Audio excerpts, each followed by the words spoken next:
Boker Tov. Good morning. Welcome to Coffee and Kavanah. It's a beautiful day here in Southern California. The sun is shining. Good morning, Gilbert. Good morning.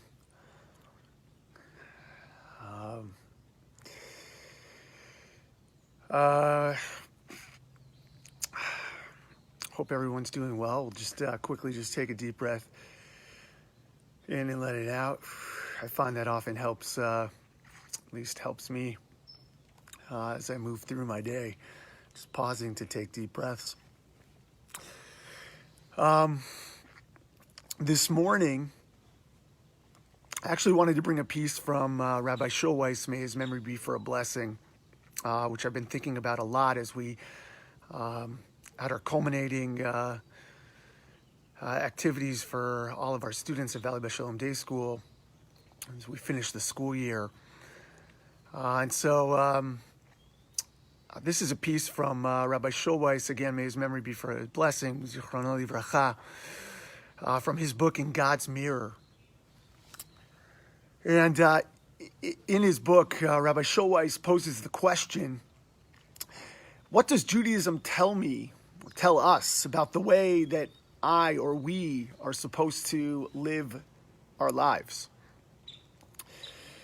So again, what does Judaism tell me about the way in which I'm supposed to live my life? And Rabbi Shulweiss replies, the answer seems plain enough. Study, learn, attend a school, become a master of the text.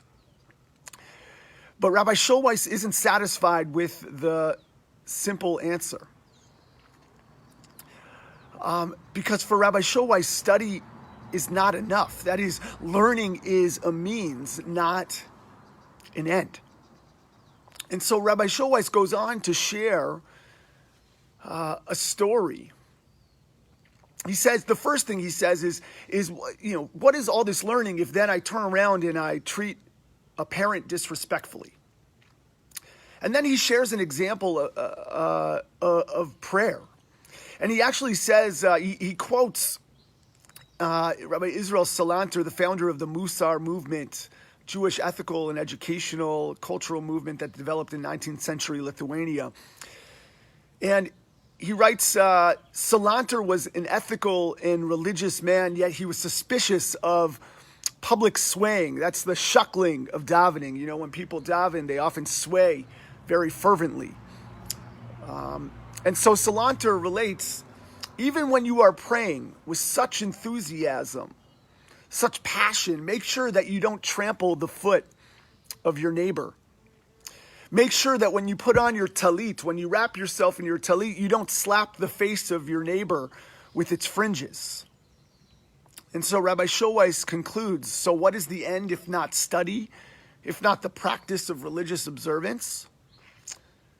The cultivation of a Yiddish neshama, a soul and a character of sensitivity, of dignity, of care and compassion.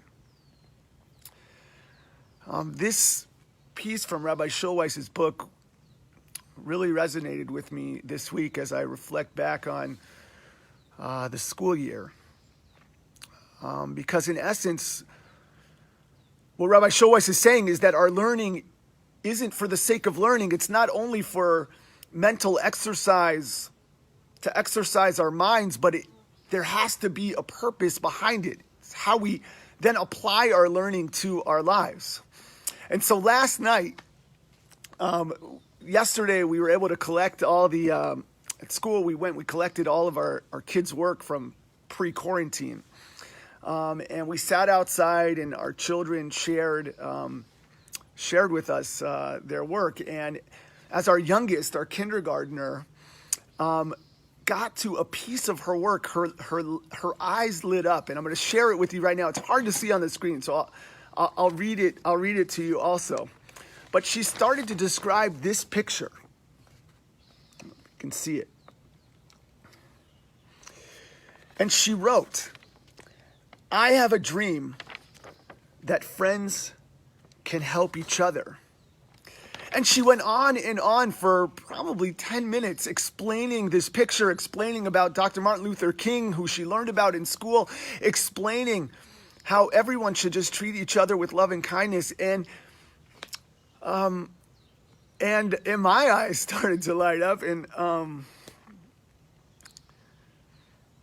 Rabbi Schulweis's teaching and the Salanter's teaching, I saw it come to life. That is, our learning isn't just for the sake of learning. Our learning is to help change us in some way.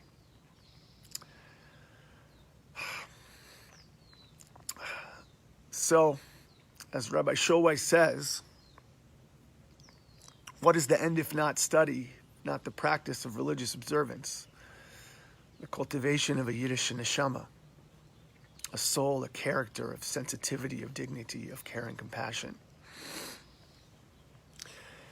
I think this teaching is not just for our children, but it's for us too as adults.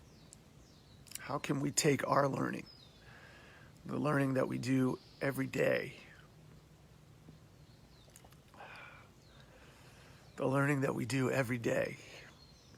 and apply it to help us also as human beings, as individuals, develop that Yiddish neshama, that soul of character, of sensitivity, of dignity, of care and compassion.